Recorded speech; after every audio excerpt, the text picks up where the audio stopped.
pureza celestial, blancura inmaculada, cual la flor tan delicada, tan frágil como el cristal, como luce y resplandece su grandeza en el amor.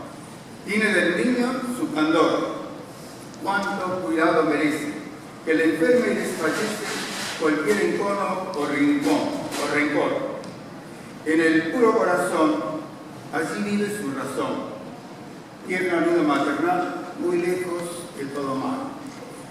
Nada más, gracias.